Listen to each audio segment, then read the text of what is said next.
Robert Dudley caught Elizabeth as she collapsed, and his hands felt something that made him freeze in horror. What he discovered through that embrace changed everything between them forever. By the end of this video, you'll know exactly why the man who loved her most could never marry her, and why that single touch confirmed a secret the British crown has hidden for over 400 years. Picture this. The most powerful woman in England collapses in her chambers, and the man who catches her doesn't call for help immediately. Instead, Robert Dudley stands frozen, staring at the Queen in his arms with a look witnesses described as absolute horror mixed with dawning realization. This wasn't the face of a man worried about his Queen's illness. This was the face of someone whose entire understanding of reality had just shattered in a single moment of physical contact. Guards stationed outside reported he remained motionless for nearly a full minute, his hands still positioned where they'd caught her fall, before finally shouting for physicians. But in that minute of silence, everything between Elizabeth and Dudley changed forever. What exactly did his hands feel through the thin fabric of her nightgown that October night in 1562? The answer lies not in what was there, but in what was missing.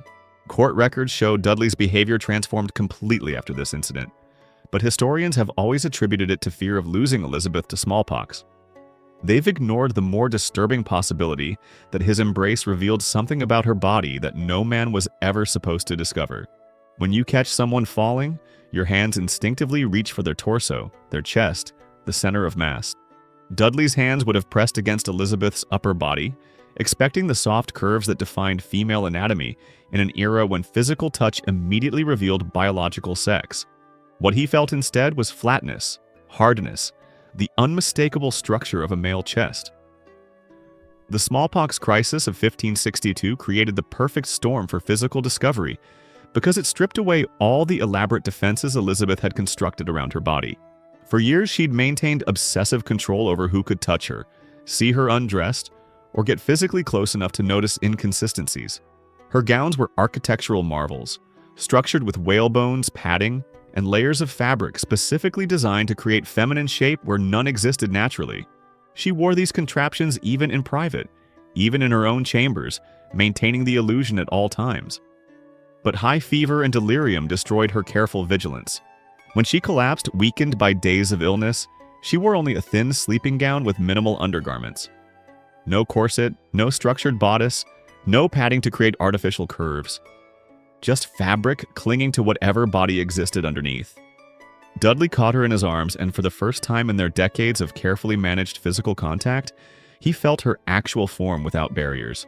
Historical accounts mention he helped her to the bed, his hands supporting her weight, his arms around her torso. Every touch would have confirmed what that first shocking moment revealed. The complete absence of breasts, the broader ribcage structure, the muscular definition that belonged to male anatomy. Physicians arrived within minutes, but Dudley had already spent enough time holding Elizabeth to understand the truth completely. One servant noted in a private letter that Dudley looked as though he'd seen a ghost when he finally stepped back from the bed, his face drained of all color despite the warm chamber. After this incident, Dudley never again pushed seriously for marriage to Elizabeth, despite having spent years desperately pursuing exactly that goal. Before October 1562, he'd been the most vocal advocate for their union, pressuring her council, making public displays of affection, and leveraging every bit of his considerable influence to make himself her husband. After? Silence. Complete abandonment of a cause he'd fought for with single-minded determination. Historians call this maturity, claiming Dudley finally accepted political reality and settled into the role of devoted companion rather than husband. But this explanation ignores the timing and totality of his transformation. A man doesn't spend years fighting for something, then abandon it overnight unless he discovers information that makes his goal impossible. And nothing about political circumstances changed in October 1562 that would explain Dudley's sudden acceptance of permanent bachelorhood beside Elizabeth.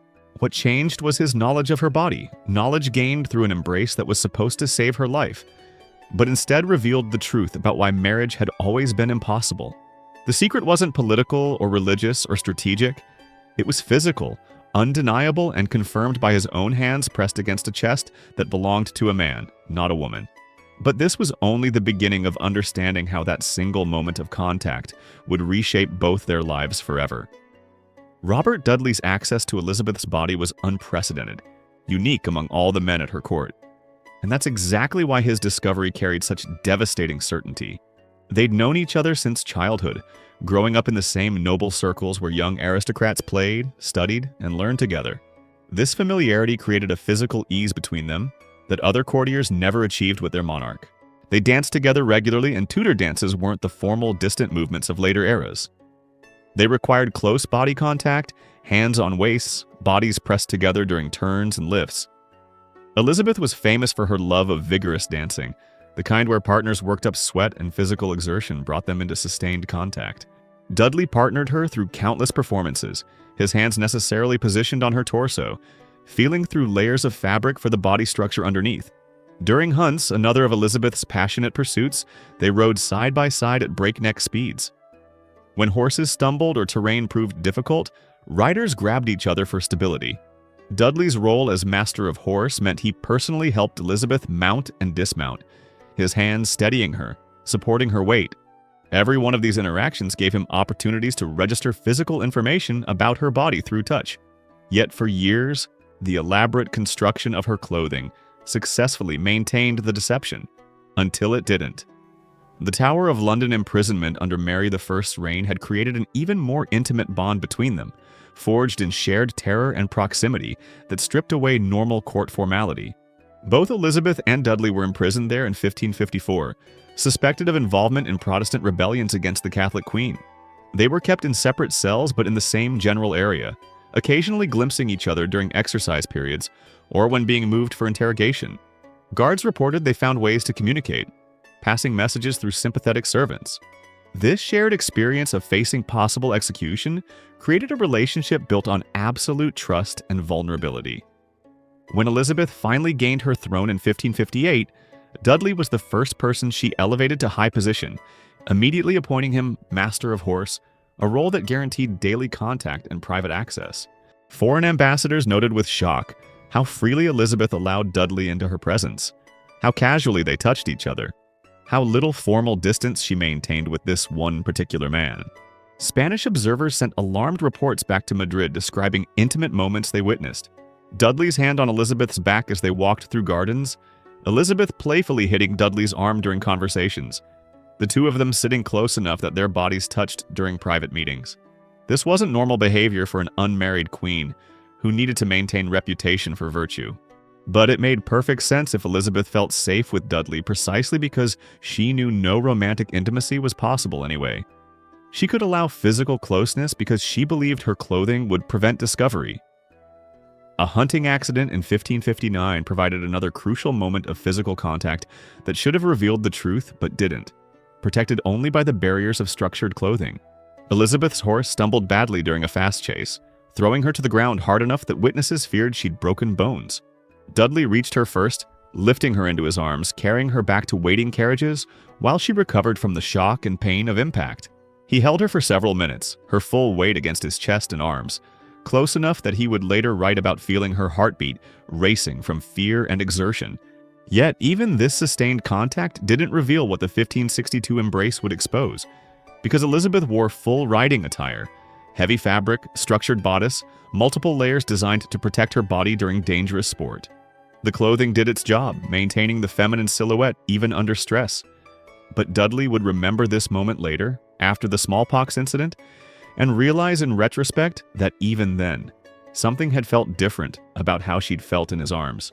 The weight distribution, the body structure, the subtle wrongness that his mind hadn't consciously registered because he had no reason to question what seemed obvious. Looking back with knowledge of the truth, he'd recognize all the small inconsistencies his hands had noticed, but his brain had dismissed. The 1559 accident planted seeds of unconscious awareness that would bloom into horrified certainty 3 years later. The staircase incident of 1560 created another opportunity for revealing contact. But once again, Elizabeth's defensive clothing prevented discovery, even as Dudley's hands came dangerously close to the truth. She stumbled on stone steps leading down from her private apartments, her elaborate skirts tangling around her feet. Dudley caught her before she fell completely, his hands gripping her upper body to prevent her from tumbling down the entire flight. Servants present described how closely he held her for those few seconds, stabilizing her weight, his arms wrapped around her torso from behind. This embrace would have been perfect for discovering the truth about her chest, Except the gown she wore that day was one of her most structured, built with wooden supports and heavy boning that created an entirely artificial female shape. His hands pressed against engineered fabric and padding, rather than actual body. But he would have registered something odd. The hardness under the feminine exterior, the resistance where softness should exist. The way her torso felt more like holding a wooden mannequin than a living woman. At the time, he likely attributed this to the heavy construction of court fashion. Only later would he understand these weren't clothing characteristics, but anatomical realities disguised by clothing. Each near discovery prepared him psychologically for the moment when all barriers would finally fail and he'd feel Elizabeth's actual body without intervention. That moment was coming, inevitable as the smallpox that would strip away her defenses. When Robert Dudley's hands pressed against Elizabeth's chest during the 1562 collapse, they encountered anatomy that was fundamentally, undeniably male in structure. The human chest carries unmistakable markers of biological sex that no amount of clothing or posture can truly disguise once direct physical contact occurs. A female chest, even a small one, has specific characteristics.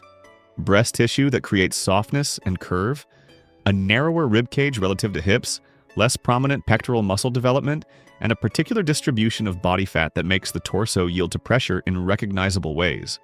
A male chest presents completely different tactile information. Broader ribcage structure, prominent pectoral muscles, complete absence of breast tissue, harder overall texture with muscle definition closer to the surface. Dudley had held women before, danced with countless ladies at court, embraced female family members. His hands knew instinctively what female anatomy felt like through touch. What he felt when he caught Elizabeth was wrong in every possible way.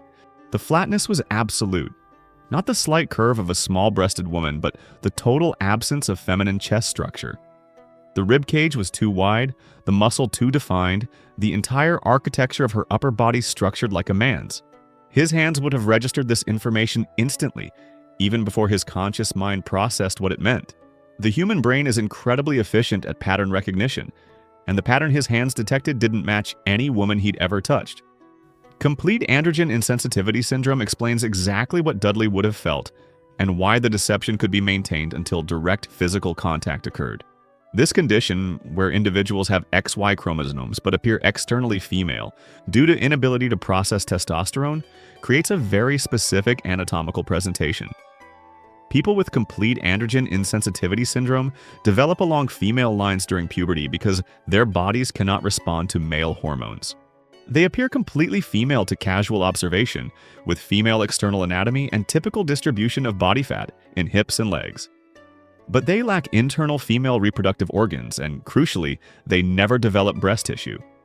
Their chests remain flat and masculine in structure because breast development requires hormonal processes their bodies cannot complete.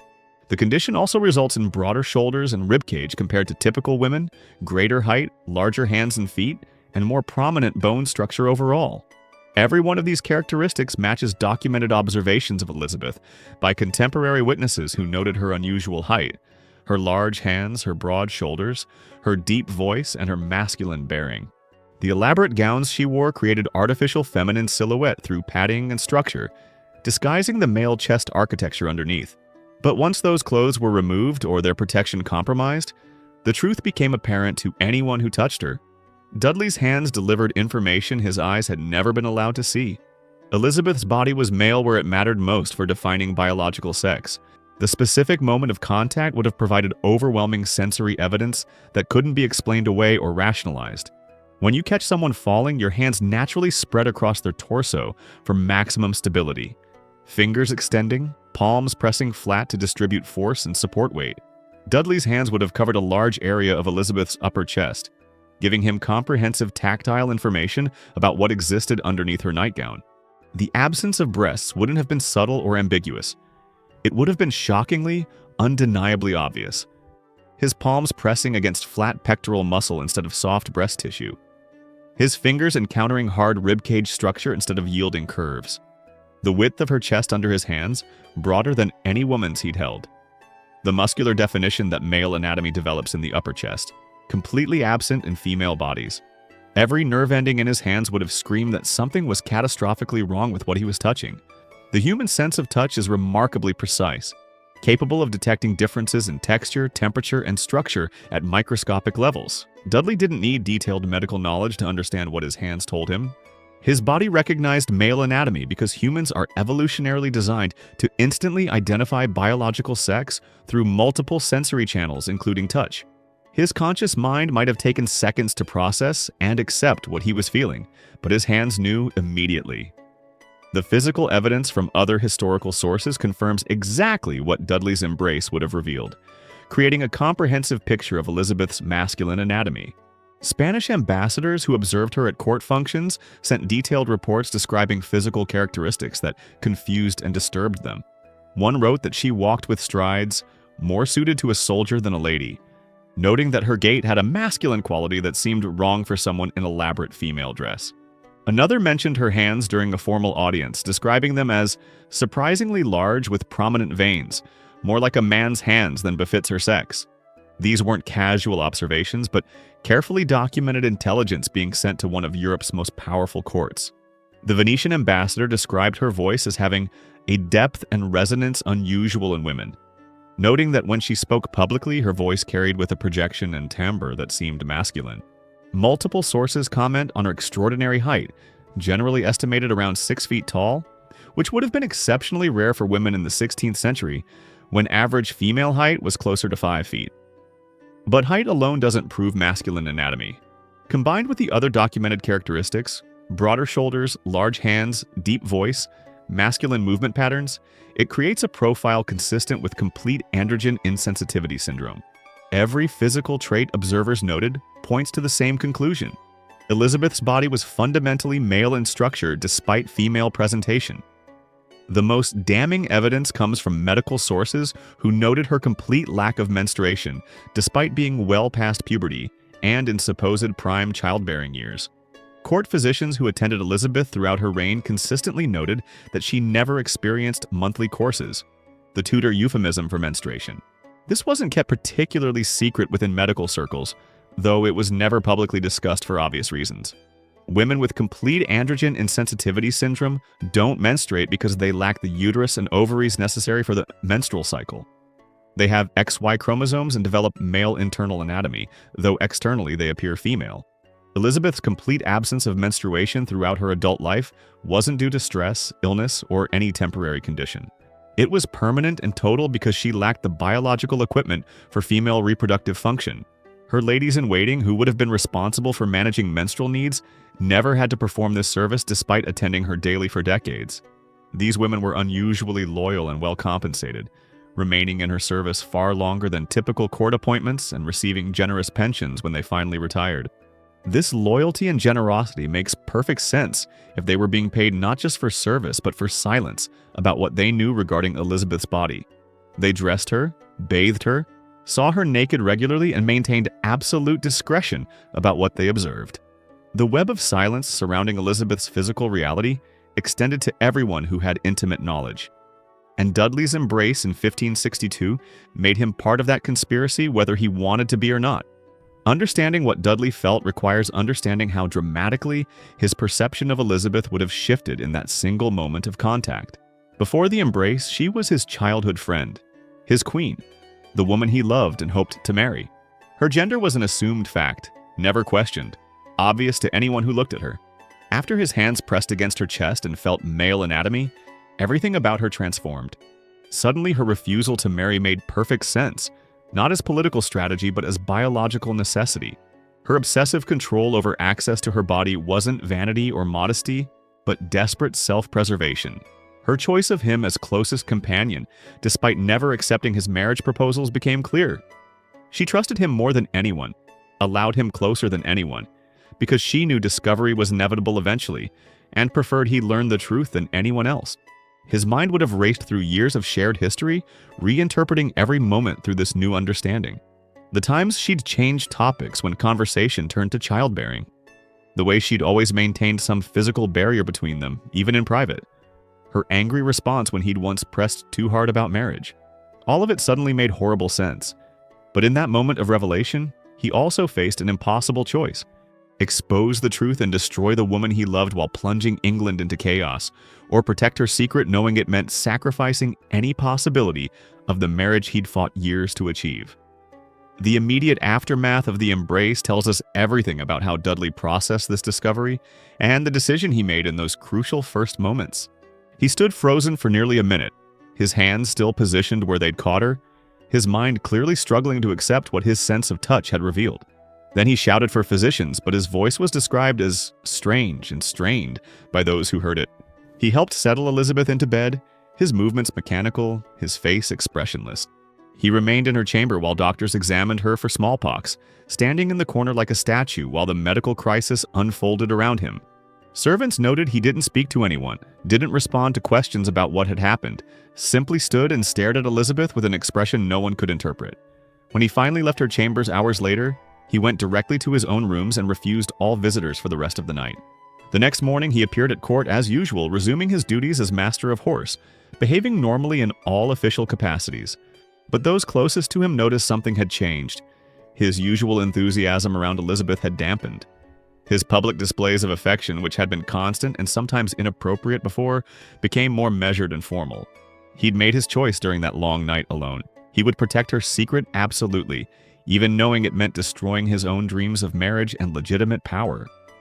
The transformation in Dudley's behavior after October 1562 was so dramatic that it demands explanation beyond simple political maturity. Before this incident, court records are filled with references to Dudley's pursuit of marriage to Elizabeth. He commissioned legal opinions about whether their union would be legitimate. He negotiated with foreign ambassadors about how international alliances might facilitate the match. He gave Elizabeth increasingly elaborate gifts clearly meant as courtship tokens. He made semi-public statements about his intentions that bordered on inappropriate given her status as unmarried queen. Then, after the smallpox crisis, nothing. He continued as her closest companion, maintained all his political positions, remained devoted to her service. But he never again seriously pursued marriage with the determination he'd shown previously. When others suggested matches for Elizabeth, he no longer objected jealously as he had before. When Parliament petitioned her to marry, he didn't use the opportunity to push his own case. It was as if someone had flipped a switch, turning off his marriage ambitions instantly and permanently.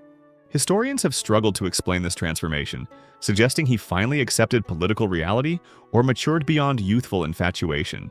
But mature acceptance doesn't happen overnight after years of obsessive pursuit. What does cause instant abandonment of life goals? Learning information that makes those goals impossible.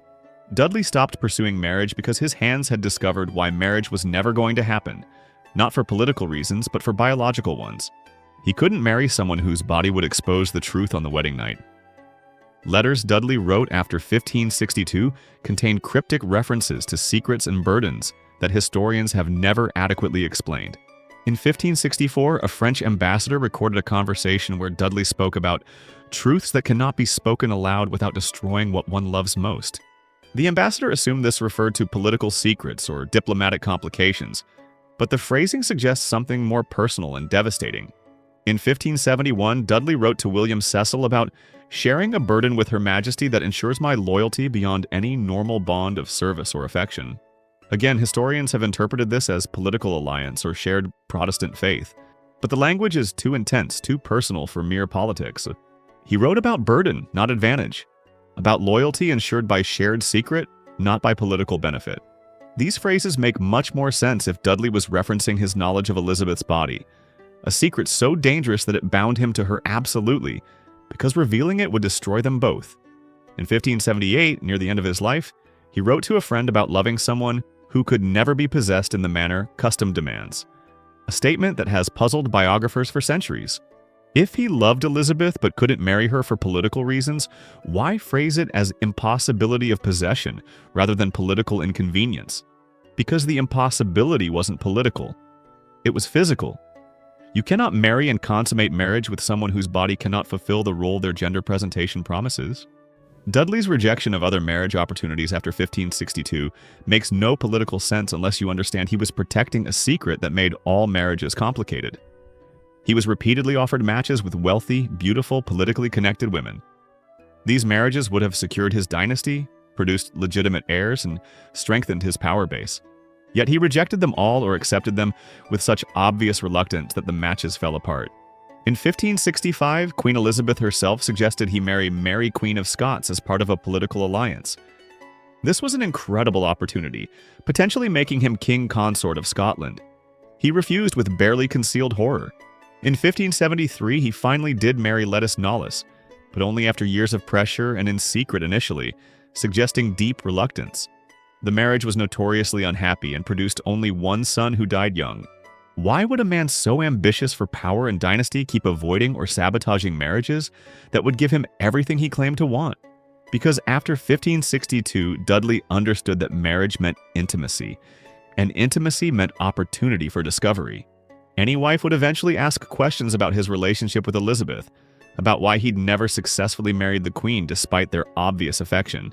A clever wife might investigate, might discover the truth he'd learned through accidental embrace, might use that information in ways he couldn't control.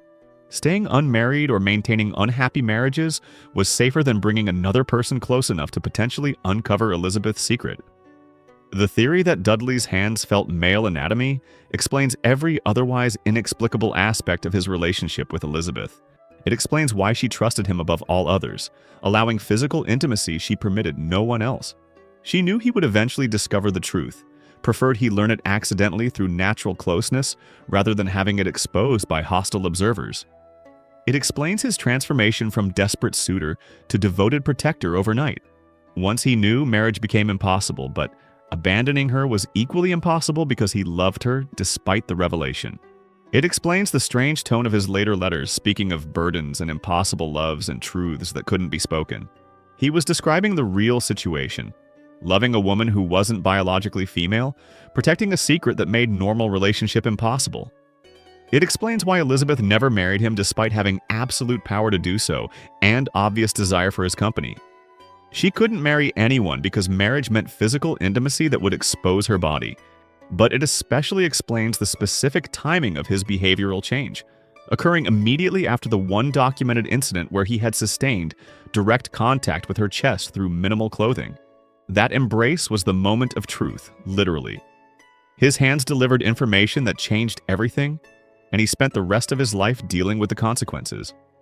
But Dudley wasn't the only man whose reaction to Elizabeth's body tells us something crucial was being hidden. We need to examine the broader pattern of men who got too close and either fled in terror or died mysteriously. Dr. Huick, Elizabeth's personal physician from 1559 to 1567, provides the most disturbing parallel to Dudley's experience. During the same 1562 smallpox crisis when Elizabeth was barely conscious and her ladies had removed her elaborate clothing to treat her fever, Dr. Huick was granted permission for a thorough physical examination. This was extraordinary, breaking every protocol Elizabeth normally enforced about who could see or touch her body. But she was so ill that her counselors overrode her usual restrictions, fearing she might die without proper medical assessment. Dr. Huick spent nearly an hour examining the Queen privately. When he emerged, multiple witnesses reported his face had gone completely pale and his hands were shaking. He provided minimal information about her condition beyond diagnosing smallpox, refusing to discuss the examination in any detail, even with medical colleagues who had a professional right to know about her symptoms.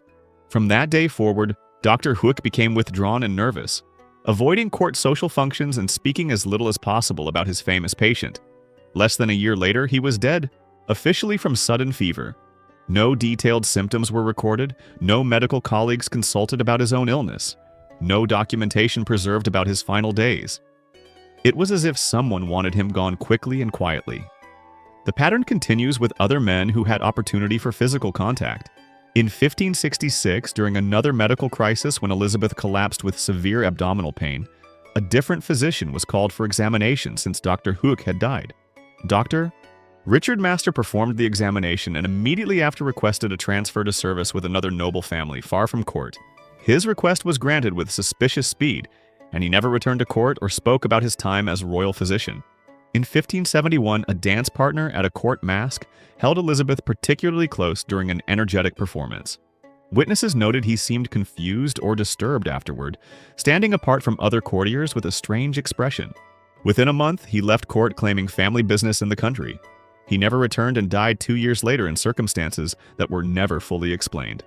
In 1575, during the elaborate entertainments at Kenilworth Castle that Dudley hosted for Elizabeth, a young nobleman was granted the honor of helping the Queen onto her horse for a hunting expedition. He gripped her waist to steady her as she mounted, and observers noted he pulled his hands back quickly as if surprised by something.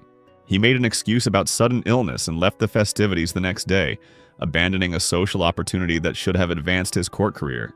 The thread connecting all these incidents is physical contact, followed by shock, withdrawal, or convenient death. These men touched Elizabeth and discovered something that disturbed them enough to flee or be silenced. The most famous case paralleling Dudley's discovery is François, Duke of Anjou's panicked flight from Elizabeth's chambers in 1579, detailed extensively in historical records because it destroyed a crucial marriage alliance.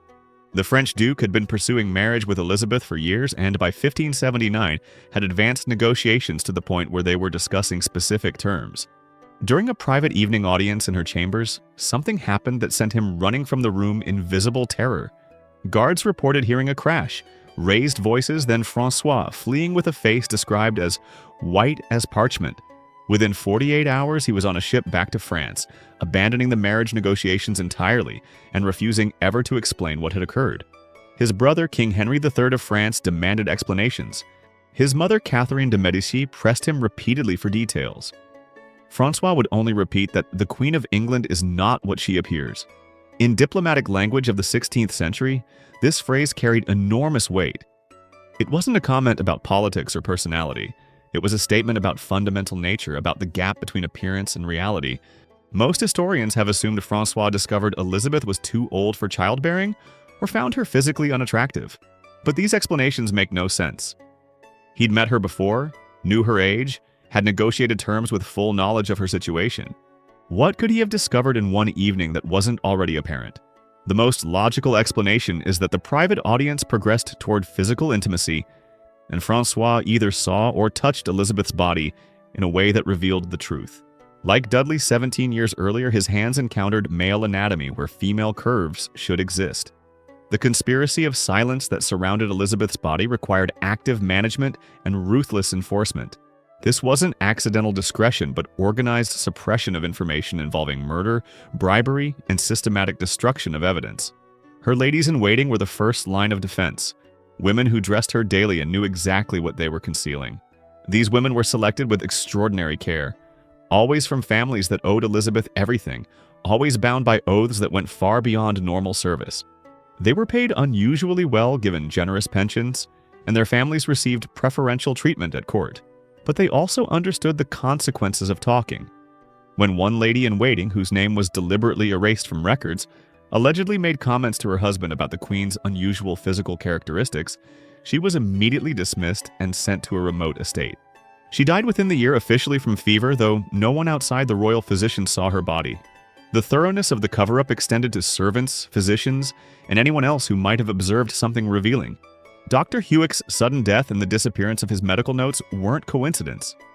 Dr. Masters' rapid departure from court and subsequent silence weren't voluntary. These were people who saw too much and had to be removed from positions where they might talk. Dudley's role in this conspiracy was unique because he couldn't be dismissed or silenced through intimidation. He knew the truth but loved Elizabeth enough to protect it, making him simultaneously the greatest threat and the most reliable guardian of her secret. The question that haunts anyone studying this evidence is why marriage became absolutely impossible once Dudley knew the truth. After all, countless monarchs throughout history have maintained secrets with the cooperation of spouses who shared the deception. Why couldn't Elizabeth and Dudley marry and simply manage the revelation privately? The answer lies in the specific nature of what he discovered and the expectations surrounding royal marriage in 16th century England. If they married, their wedding night would be observed by witnesses, a normal requirement to confirm consummation and legitimate the union. Elizabeth could refuse this tradition, but refusal would immediately raise questions about why she was breaking protocol. If they married and shared chambers regularly, servants would notice the absence of normal marital intimacy. If they married and failed to produce heirs, physicians would be called to examine both of them to determine the cause of infertility. Every month that passed without pregnancy would increase scrutiny until someone demanded a thorough medical investigation. That investigation would expose Elizabeth's male anatomy instantly, destroying her reign and probably costing both their lives. Even if they somehow avoided medical examination, Dudley himself would be expected to discuss his wife's fertility with counselors managing succession concerns. Could he lie convincingly about intimate details for years? One slip, one careless word, and the truth would emerge. The only way to protect Elizabeth was to never marry her, to maintain the illusion that marriage might still happen someday, while ensuring it never actually occurred. Dudley understood this perfectly after his hands felt the truth. His embrace had given him knowledge that made marriage impossible, binding him to Elizabeth through shared secret rather than through legal union. 400 years later, Elizabeth I's tomb remains sealed in Westminster Abbey, and now you understand exactly why. Modern forensic science could easily determine biological sex through DNA analysis, revealing XY chromosomes if Elizabeth had complete androgen insensitivity syndrome. Skeletal analysis would show male bone structure in ribcage, pelvis, and skull. CT scans could identify anatomical features without even opening the coffin. Every other English monarch of significance has been studied, exhumed, analyzed. Richard III was dug up from beneath a parking lot and subjected to comprehensive testing. Henry VIII's tomb has been opened for examination. Medieval kings have had their bones studied extensively, but not Elizabeth. Every request to examine her remains has been denied, always with the same excuse about respecting the dead. This excuse doesn't withstand scrutiny. The real reason Westminster Abbey refuses all testing is because they know what modern science would confirm: that the greatest queen in English history was biologically male, that her virgin status was necessity, not choice, that her refusal to marry wasn't political strategy but biological impossibility. They know because the evidence has always been there in court records, diplomatic reports, and behavioral patterns of men like Robert Dudley, who got close enough to discover the truth. His embrace in 1562 revealed what his hands already suspected, but his mind refused to accept. Elizabeth's chest was flat because she was male underneath the elaborate deceptions of structured clothing and careful protocol.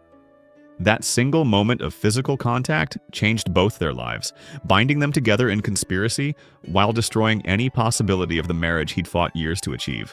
The tomb stays sealed because opening it would force England to confront a secret that one man's hands exposed centuries ago. If you've watched until the very end, you now know why Robert Dudley stood frozen in horror with his arms around his queen. Subscribe to this channel right now because we're exposing historical secrets that institutions have protected for centuries, and the truth matters more than comfortable lies. Hit that like button if you believe Elizabeth's tomb should finally be opened, and scientific testing should confirm what Dudley's embrace revealed in 1562. And comment below with your theory. Do you think his hands really felt male anatomy that night? Or is there another explanation for why he abandoned marriage pursuit immediately after holding her? Your engagement keeps this conversation alive and pressures historians to finally demand the testing that would settle this question forever.